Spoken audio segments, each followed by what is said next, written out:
The first bill that we will call up is House File 3432, Representative Rieauer, resident tuition rates provided to individuals who move to Minnesota for employment purposes. While the representative gets up to the table, I will move that House File 3432 be laid over. We would like to move this, but as we talked about on Tuesday, we don't want to move anything until it has a fiscal note, and we do not yet have a fiscal note. We will keep members updated on that status. So for now, we're going to lay it over. All right, Representative Rieauer, I know that you have an author's amendment, but before we get into that, I would like for you to present your bill, and then we'll get into the author's amendment. Representative Rieauer. Okay, thank you so much, Mr. Chair. Thank you, members of the committee, for hearing the bill. This bill comes from a constituent of mine in Coon Rapids. Their entire family moved from Texas to Minnesota to relocate permanently. The mom is currently working here full-time, and yet their daughter cannot get resident tuition rates and must put off going to college for a full year. So House File 3432 remedies this problem by allowing resident tuition rates for individuals who move to the state for employment purposes. So before moving and before applying for admission to public post-secondary institution, they accepted a full-time job in the state, or their spouse accepted a full-time job, or they're the dependent of a person who accepted the full-time job. So it works for this family because the mom is already working full-time before applying. With the labor shortage we have, I think this is a simple and great way to encourage a few more families to move to Minnesota. I have met with both Minnesota State and the University of Minnesota. In meeting with them, we did do some modifications. We changed the effective date upon their request to be pushed back until next fall. And we added a section to make it clear that this is the minimum requirement, because sometimes they do make exceptions with some broader reasons. So both institutions are good with the bill as it is now. All righty, thank you very much for that introduction. Members, Representative Rieauer has an author's amendment labeled A2. I will move that the author's amendment to be put on the bill so that we can get the bill in the shape that the author so desires. Does everyone have a copy of the amendment? All righty. Representative Rieauer, please proceed with briefly telling us what this amendment does. Okay, thank you. So this bill amends the statute regarding resident tuition rates. But a different statute would then have made it so that any student who qualifies for the resident tuition rates would also end up qualifying for, as a resident student, for the purposes of financial aid. And this was not my original intent of the bill. So the author's amendment is going to clarify this will only apply to the tuition rates and not state financial aid. I hope that we can possibly add this and do it in the future, but as of now, our state financial aid programs are already under strain, including the state grant program, as we know. So it doesn't make sense to do that at this time. Thank you, members. Is there any discussion to the A2 amendment? Representative Robbins. Thank you, Mr. Chair, and thank you, Representative Rieauer. Could you just explain again, because where I see that amendment, it just says that it's taking beginning of fall 2027 and deleting the rest of that paragraph in the original bill. So is that where it had talked about applying to financial aid programs? I think. Representative Rieauer. Oh, thank you, Mr. Chair. I would like to have research explained a little bit more deeply, because they found the reason how this statute would affect another statute. Thank you. Mr. Hopkins. Mr. Chair, Representative Robbins, so the A2 amendment is inserting a new section in the bill. It's not deleting anything in the existing bill. It inserts a new section, and what that section does is it amends the definition of resident student that's used for state financial aid purposes. And on line 2.4 of the A2 amendment, you can see that it limits eligibility for state financial aid under that resident tuition statute that's being amended in the bill, so that it only so that state financial aid, it only applies for the students that meet the existing criteria under 135A.043, the resident tuition statute. So it's not going to include the new language that's added by House File 3432. So the students that are qualifying for resident tuition under House File 3432 do not automatically qualify for state financial aid under the definition of resident student that's used by the Office of Higher Education. Representative Robbins. Thank you, Mr. Hopkins. And just to clarify then, is the language in the original bill 2.6 to 2.10 still existing? Mr. Hopkins. Mr. Chair, Representative Robbins, yes, you see that the A2 amendment inserts this new language after page 2, line 10. So it's just at the very end of the House File 3432. Representative Robbins. Thank you, Mr. Chair. And so to be clear, the underlying bill applies this new language for qualifying for in-state tuition to currently enrolled students who previously were enrolled at non-state, out-of-state rates. Mr. Hopkins.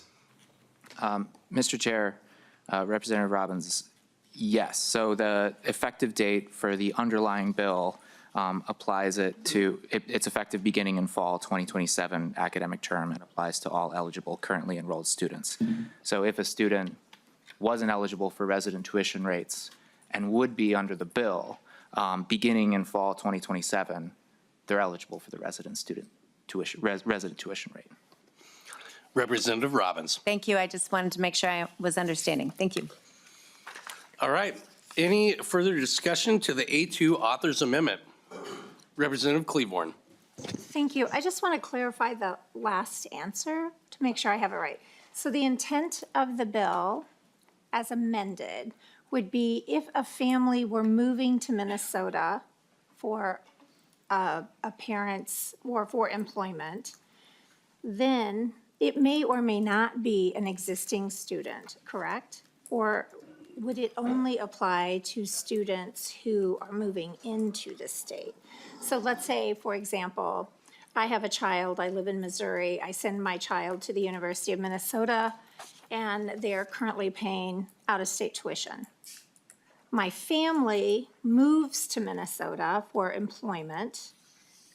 Would I then be able to claim in-state tuition because my family is now resident of the state for employment purposes? That's scenario one.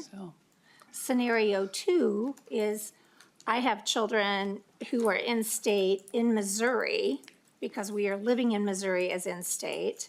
And now we are moving to Minnesota. My student wants to move to Minnesota with me. So they now become a transfer in-state student. Okay. Does that make sense? Yeah? Do I have it Makes sense to right? me. Representative Reuauer. Thank you, Mr. Chair. I believe that it would, and I would want it to, because in both cases, we have other family members moving for employment. With our labor shortage, that would be a benefit. But I will ask Mr. Hopkins if he could clarify for sure if that would work with this current language or not. Mr. Hopkins. Mr. Chair, members, so under the language in House File 3432,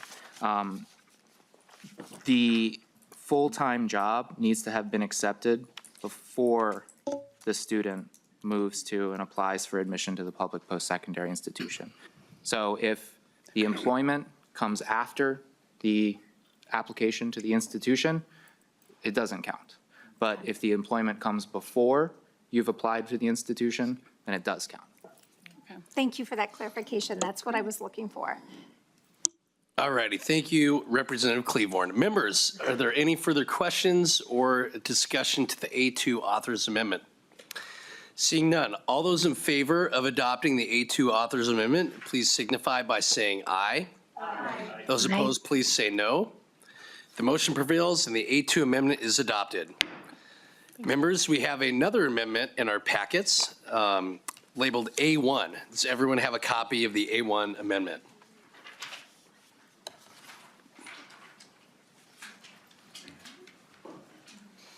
And I believe, Representative Robbins, that you are authoring this amendment, is that correct? Yes, Mr. Chair. All righty, Representative Robbins, if you would please explain the A1 amendment.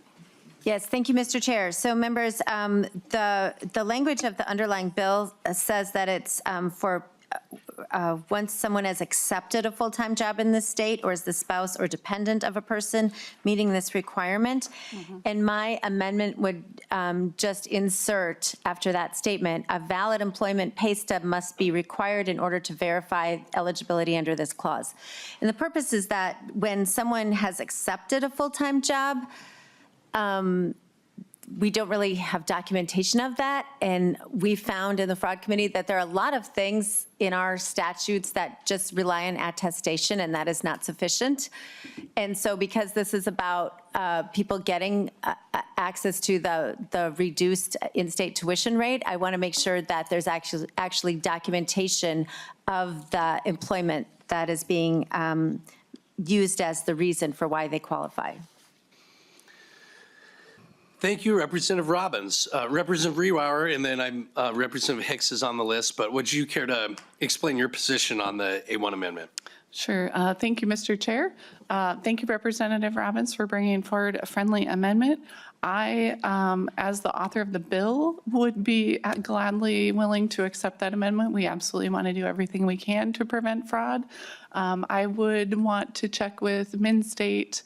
I believe there is a representative here today just to find out if that is something they would be able to do with their processes. Does there happen to be a representative from MnState in the hearing today? Mr. Oman, welcome back to the House Higher Education Committee. Please state your name for the record and proceed with your testimony. Chair Wogamont, Chair Rarick, good to see you. The representative reached out to us very early on when she's developed the bill. We had a couple of meetings with her, and she took our considerations into account when she put the bill together.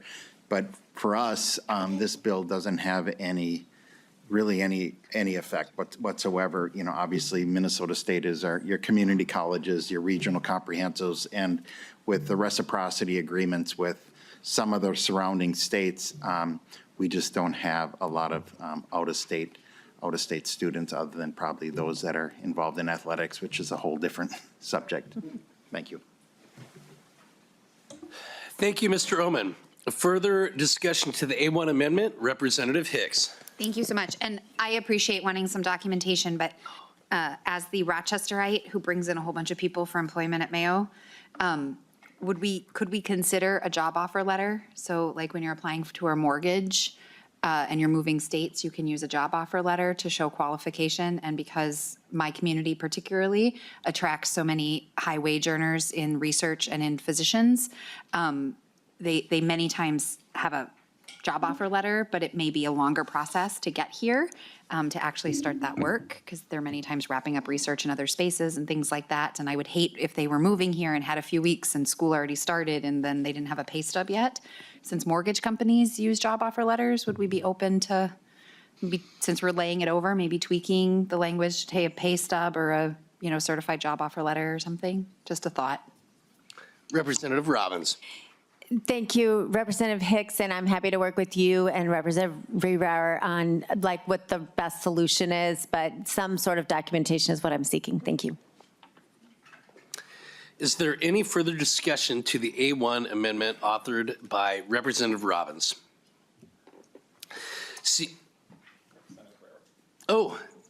Chair Rarick.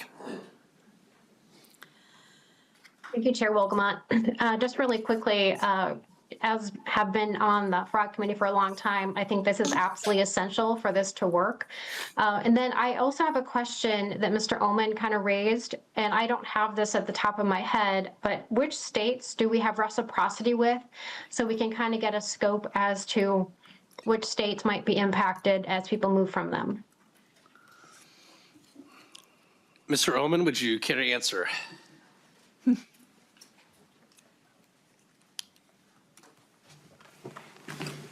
Chair Wolgamott, Bernie with Minnesota State. My understanding is we currently have reciprocity agreements. I'm looking to my friends of House of Higher Education with North Dakota and Wisconsin. I think South Dakota went a different direction, and Iowa went to, but our border states that our campuses are close to anyway are in, especially Wisconsin and North Dakota.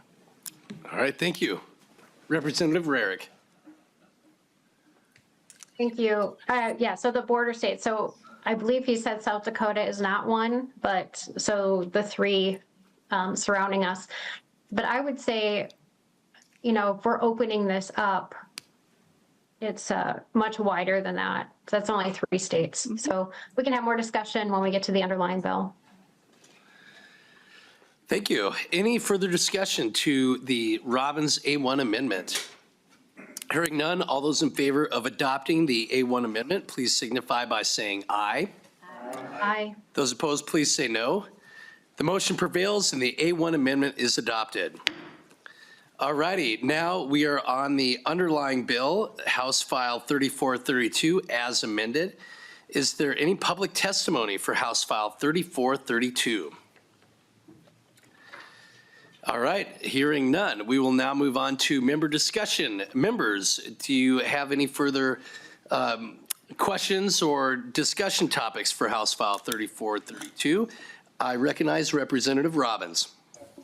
Thank you, Mr. Chair, and Representative Reihauer. Forgive me for always missaying it. I try. Can you say it, Tori? Is that okay? Yes, go ahead. It's Ray Rauer. Ray Rauer. That's very helpful. I'm sorry. So my understanding is that students qualified for resident tuition if they attended a high school in Minnesota for 3 years and graduated from a Minnesota high school. And the new definition in the amendment for resident student is substantially expanding that.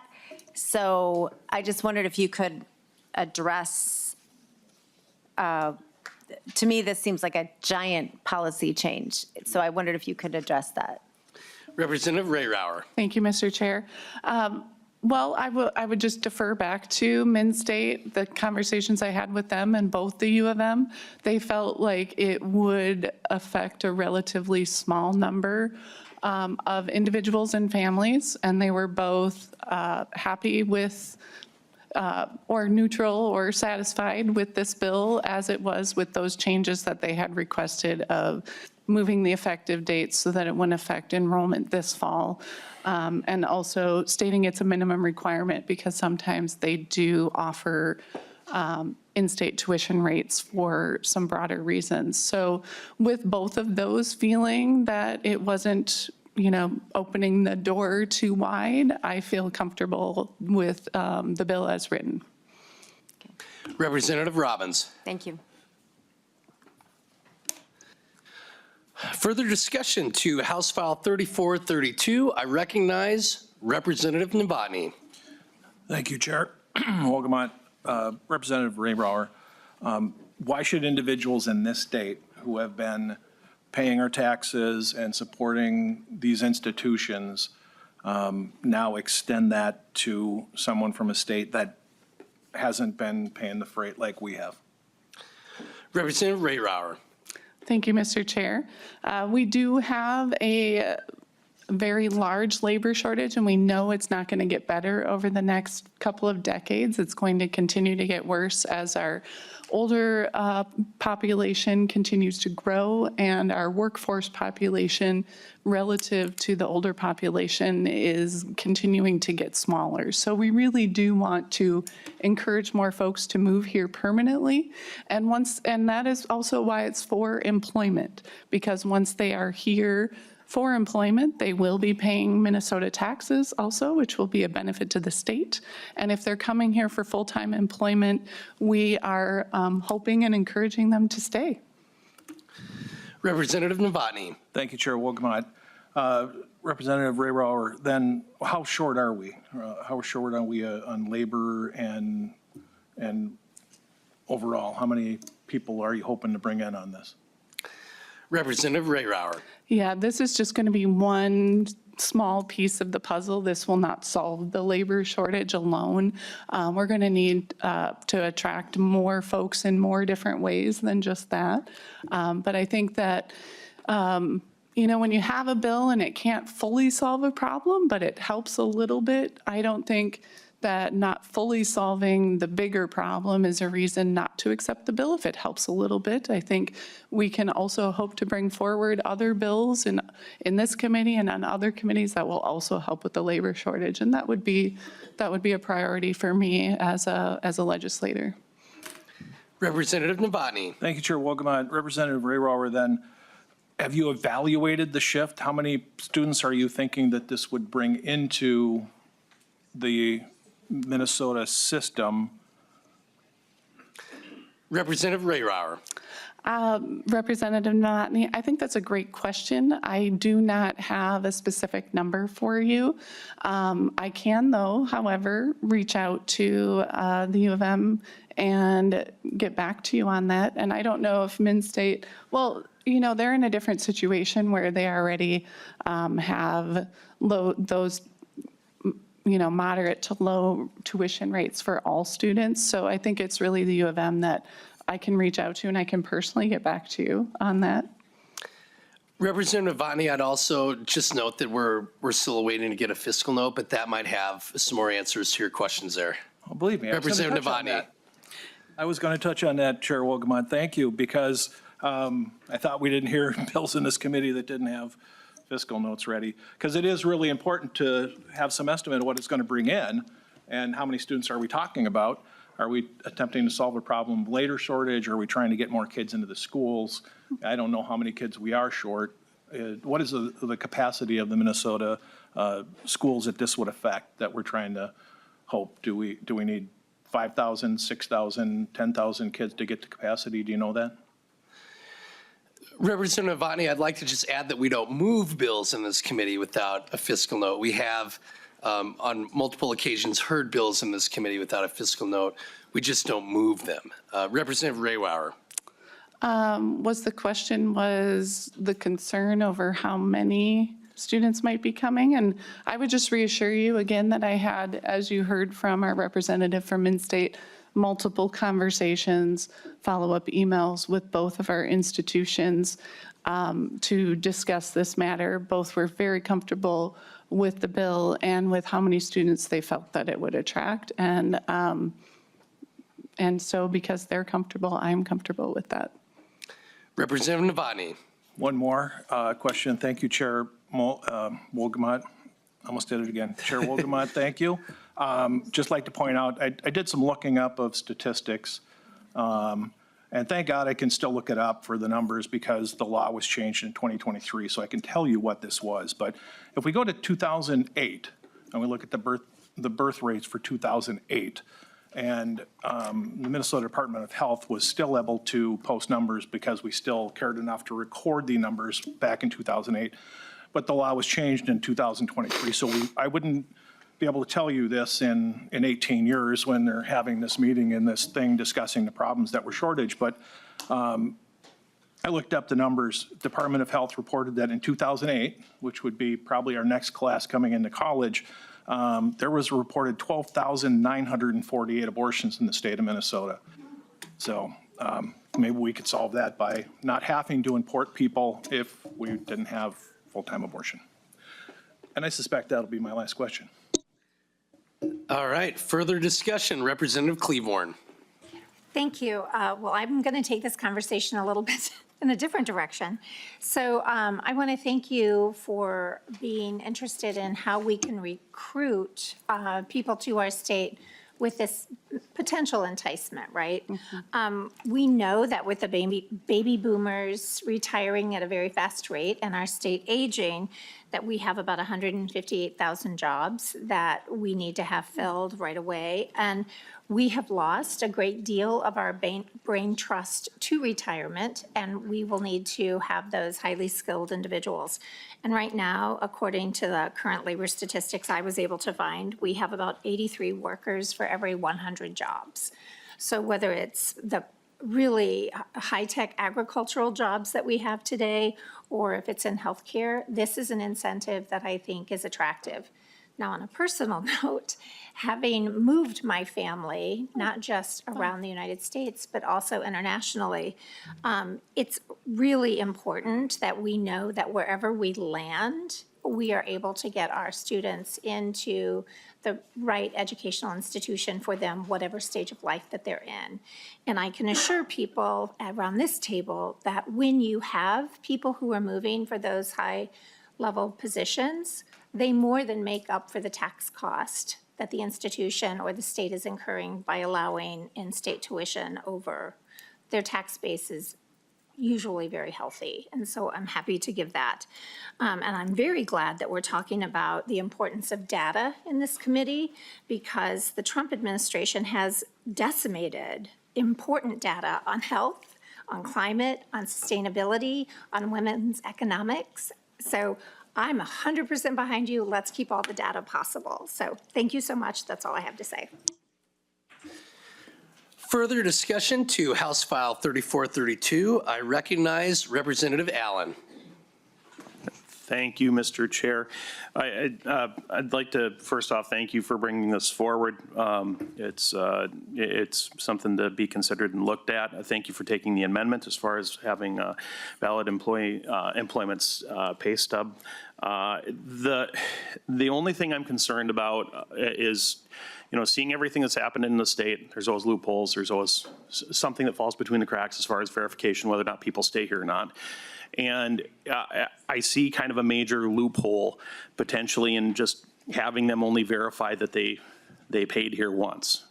Could you tell me, Representative Ray Rauer, with the amendment, is there anything tying an a family to staying here in Minnesota? Let's say there's a parent that ends up coming up here, gets a job at a Quick Trip, a McDonald's or something temporarily, gets one pay stub and turns around and they decide to go back home and let their child finish their 4 years here in the state of Minnesota. Representative Ray Rauer. Thank you, Representative Allen. I appreciate the question.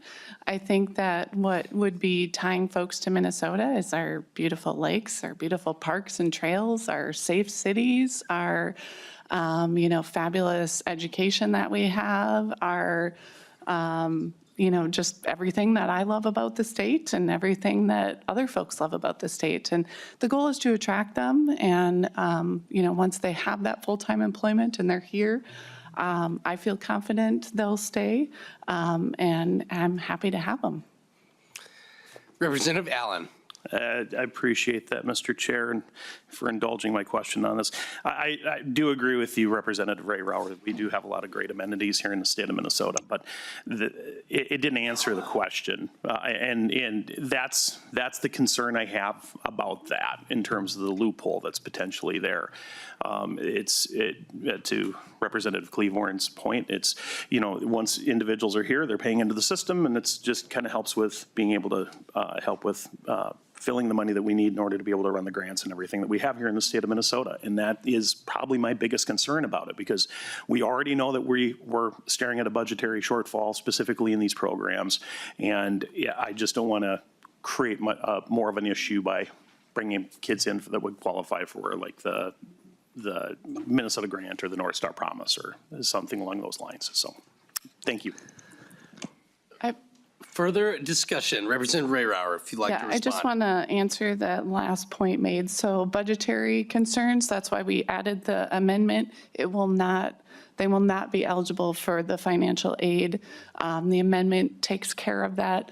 And then the hope of, and potential, and it would be up to this committee that in the future, if those funds are there and we could add those folks, it'd be something to consider, but at this time, it would not include the financial aid.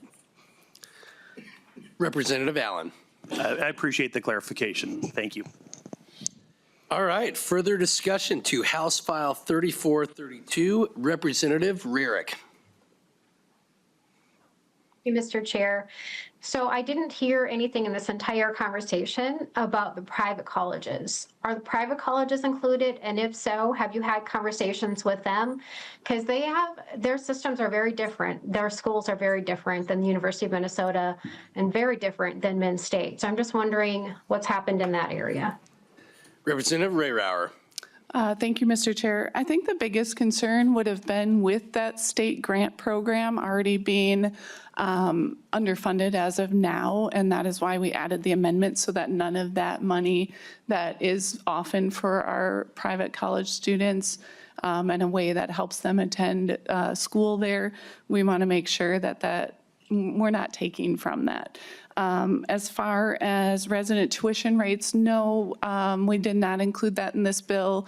I haven't heard interest from private colleges in doing that and opening that up, but I would be happy to have that discussion and have a future bill if they were. Representative Rarick. Thank you, Mr. Chair. So I've been around for a while. This is my 14th year, and I've spent most of those years on the Higher Ed Committee, and I've been through all kinds of iterations at the University of Minnesota. And I remember many years ago, several presidents ago, where the University of Minnesota had very low outstate tuition, and so non-residential tuition. And it was problematic because it put so much pressure on the in-state tuition, and it puts a great deal of pressure. So I don't know if the current University of Minnesota folks remember that, but I certainly have lived through that. So we are cost shifting. Even if you're not taking money out of the state grant program, but it sounds like you want to, which is also problematic because it's already a $102 million projected shortfall. And we just, it was about 222 million, I believe, of the expenditures just in 1 year. So that's a pretty substantial hole that we're going to have to fix. And for me, that's my number one priority, is actually fixing the structural issues that we've created in the state grant program.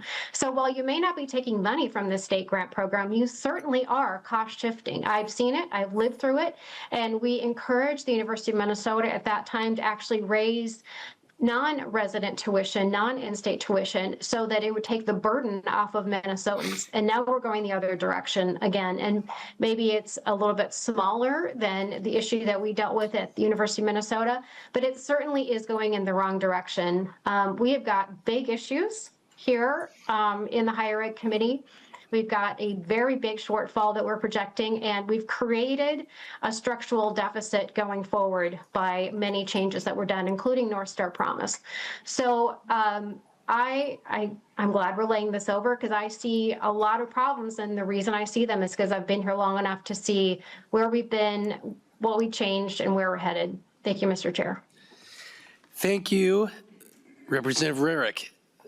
Further member discussion, Representative Scott. Thank you, Mr. Chair, and Representative Rayrauer, thanks for bringing the bill on behalf of your constituent. We all like doing that when we have a constituent that comes to us with an issue. My first question would be, wouldn't you think before a person moves here, if they have a college-age student, wouldn't they consider the fact that if they're going to be moving to another state, that maybe they're not going to get in-state tuition? Wouldn't that be a consideration in the decision that they've made to move here? Representative Rayrauer. Thank you, Mr. Chair. I think that absolutely could be a consideration. The goal of this is to attract families to move here together for employment purposes. And if I could just take a minute to address what Chair Rarick said on the, so I just want to make it clear, I do not advocate taking money out of the state grant program. I made that clear. We added the amendment specifically for this purpose when we found out that it could potentially have an effect on financial aid situation and the state grant program. I said, if in the future that was, we had a completely different situation financially and we had extra funding, or which, may never happen, but is very much an if, then we could consider, and this committee again would have a vote on that and would be able to vote it down. So just want to make that clear. This also does not change the out-of-state tuition. It only changes the resident rate for those folks that come here for full-time employment. Thank you, Representative Rayrauer. Representative Scott, anything further? Thank you, Mr. Chair, yes. So have you, your constituents moved here from Texas. Do we have a similar arrangement with Texas? So if our students move down there, are they going to get the same treatment? Are other states going to offer our students this treatment? Representative Rayrauer. Thank you, Mr. Chair. No, not that I'm aware of, but what we want is more families to move here. We don't want our families to move to Texas. We'd like to compete with Texas for those employees. Representative Scott. Yeah, well, thank you for saying that, because the fact of the matter is, if you look at the outward migration to the state of Minnesota in the past few years, there have been floods of people leaving the state. And do you know why? Because it's an unfriendly tax environment.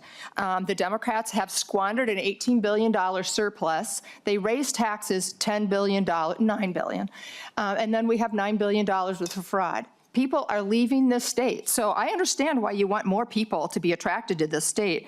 But I would hope that maybe, some of the families that have moved to Texas and Florida and other places out of the state of Minnesota and into these friendlier states, I hope that they're asking for the same privilege in those other states, so that when they move to those states, that their kids get in-state tuition too. Thank you, Mr. Chair. Thank you. Anything in response to that, Representative Rayrauer? Okay, great. All right, moving on to further member discussion. Representative Hansen. Thank you, Chair. My family's been in this country for hundreds, or this state, I should say, for hundreds of years. And so I'm kind of sad to hear about this kind of vibe of not being the welcoming, warm, Minnesota nice energy that we want. Sometimes I worry that when we are so averse to this sort of thing and welcoming more people to our state, it's sometimes it's the kind of people that I think that people are not wanting to welcome that tend to be attracted to our state. People that want to live in a state where we are welcoming of all people, no matter who they are, who they love, what gender they identify as, what religion they practice or don't. And so I'm always really sad when I kind of hear these trends throughout the state in the last couple of years. And so I hope we can work together to reinstill that. And I think this bill is a way to do that, to tell people we want to bring more people here. We want them to be, to come to Minnesota and to feel welcome, because that is who we are. So for whoever's listening out there and thinking about coming to Minnesota and wants to come here to go to college or move here for a job, I just wanted on the record that they also hear us saying, we do welcome you, and you are welcome here to be a part of our community, and you'll love it. It's great. I think we also need to be honest that we're going to have bigger issues in this committee if enrollment is down. We have been talking over and over about this enrollment crisis and making sure that we have more students in our programs. And so, if we're not attracting more students to our programs, or if we are encouraging to not attract more students, or if we are encouraging to perpetuate an enrollment downward trend, rather than working to increase enrollment, I don't think that's the prerogative of this committee either, or the institutions that rely on us to have those conversations. So I think this bill also achieves what is intended to be one of the goals of this committee, which is to increase enrollment, encourage people to attend our schools here, encourage people to stay in state. Hopefully it's cheaper for them that if they go than going out of state. But I do think that the biggest loss is if we forget who we are as Minnesotans, which is a welcoming community of all people, regardless of what it is. And this is a small way to say that they're welcome here. And I think the comments with the privates, there's not many that have a different rate as far as I'm aware. Generally, the privates offer us the same or similar rate for in-state versus out-of-state as far as I'm aware. So I just wanted to get that out there and answer that question too. And I will support you if you want to help, work on extending this and make sure we're including folks after they accept the job. I think doing this before they accept the job requires a lot of planning, and sometimes, like Representative Hicks said, these jobs aren't always things that you can plan for. Sometimes you get transferred. And I'm thinking of like military families. I'm thinking of a lot of people who get transferred here, maybe because they didn't choose that. And so I do think there's other scenarios where we can ensure that we are having big wide open arms for people who are coming here. And I do not think that that is a negative or a bad thing to be welcoming of people, especially people who are coming here to contribute to society, to gain an education. We know that a higher education is a great protective factor for a whole lot of things for generations. Higher education is not just a protective factor for us who go to school, the student. It is for our children, our grandchildren, our great-grandchildren, our friends, our neighbors, our communities, the places we work. It is a ripple effect. Higher education is important. And in a time when we are seeing some national conversations about kind of watering down the value, talking about which kinds of degrees or educations are worthy or not, and the trends that we see in what careers that are set as worthy or not, and the trends, how that tracks with genders that tend to work in each of those roles, right? So women's jobs being told that they're, or jobs that women work a lot, being told that they're less valuable. Like, these are real conversations happening on the national level. So I think it's important to welcome people like this. I think it's important, not just for this generation, but for future ones, of our families and our institutions and this institution, so that we can continue to educate the public, which is something I think all governing bodies should take a really serious responsibility in. So thank you. Thank you for that, Representative Hansen. Next up on the list for member discussion is Representative Schwartz.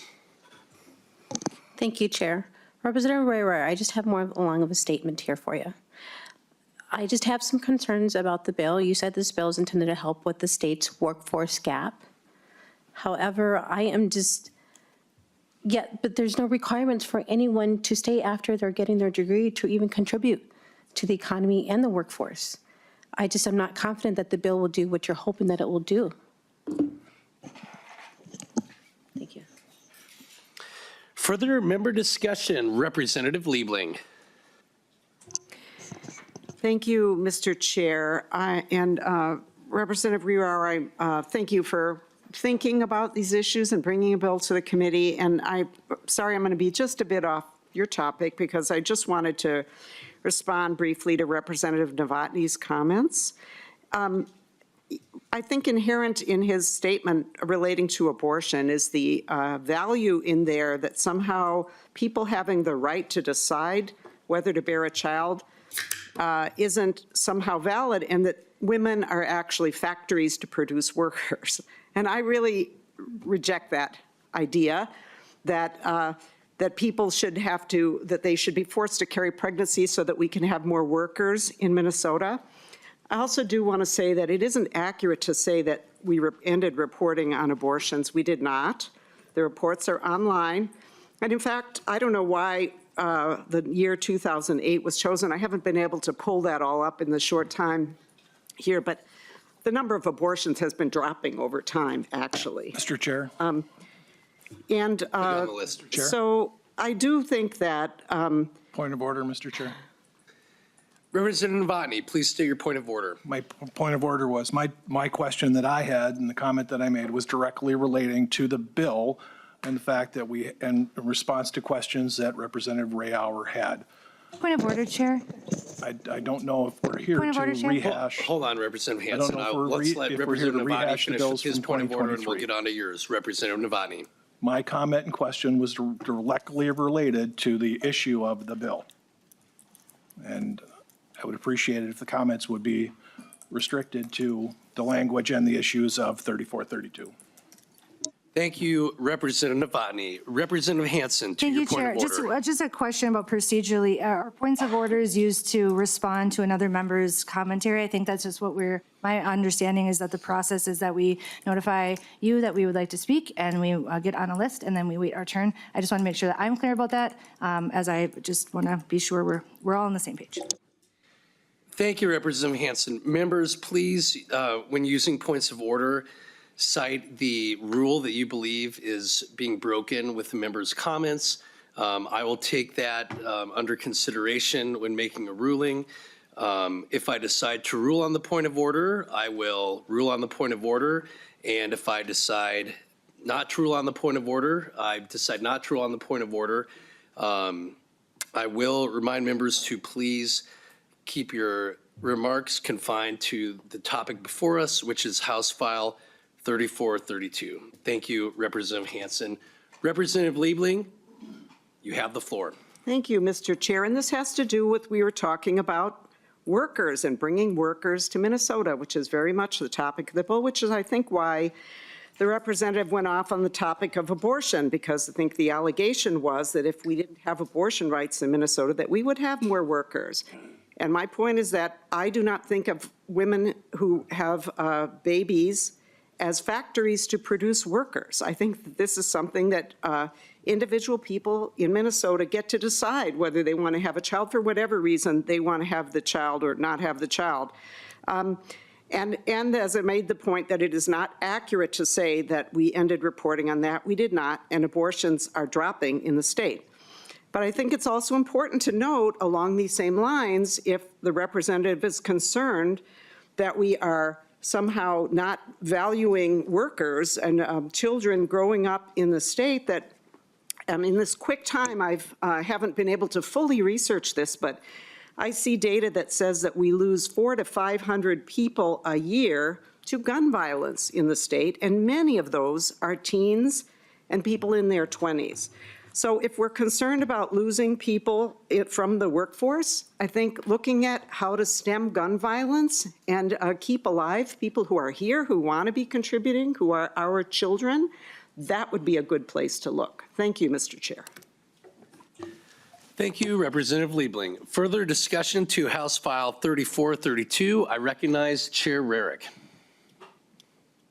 Thank you, Mr. Chair. Wow, we have gone all over the board, haven't we? From abortion to gun violence to everything else. Let's talk about the bill. So I have great concerns that Representative Allen brought up, and the fact that somebody could move here, with plans to work here and maybe work 1 month and have a pay stub for a month, and then establish their family. Their child could get in-state tuition and then leave. Or also, it doesn't seem like there's any floor as far as what kind of job you're coming here for. Because it matters, because we've been talking about people coming to Mayo and Rochester and, highly skilled, highly paid people. And that's fantastic. But here's the thing, it doesn't say that in the bill. It says things like anybody and anyone who gets a job offer comes here for any level of pay. So we could have very, very low paid people that don't contribute very much, and then they could turn around and leave after a month. So I see huge holes in this bill.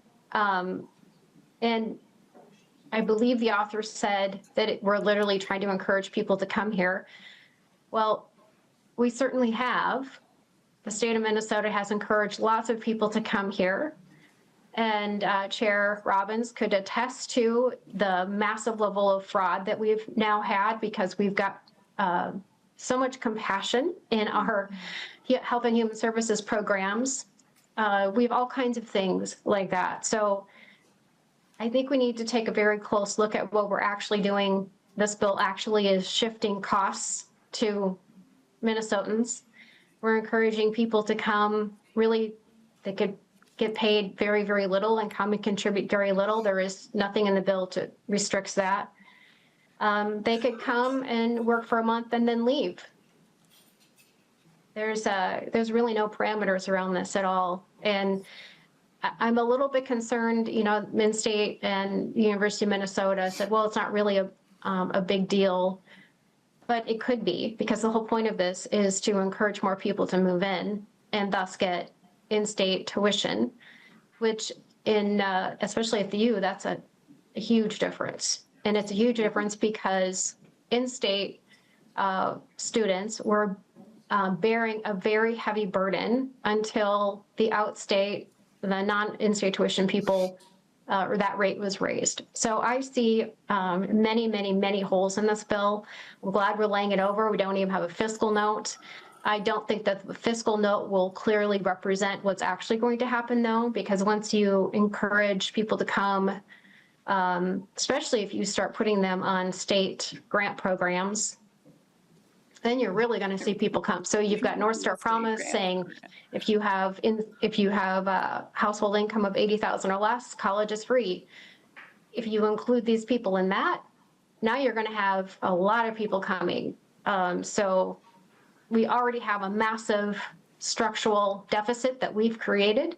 $102 million is not a small amount of money. So we've got big problems. I just see this as yet more problematic things of bigger problems that we need to fix. So glad we're laying this over, but it's got big problems as far as I can see.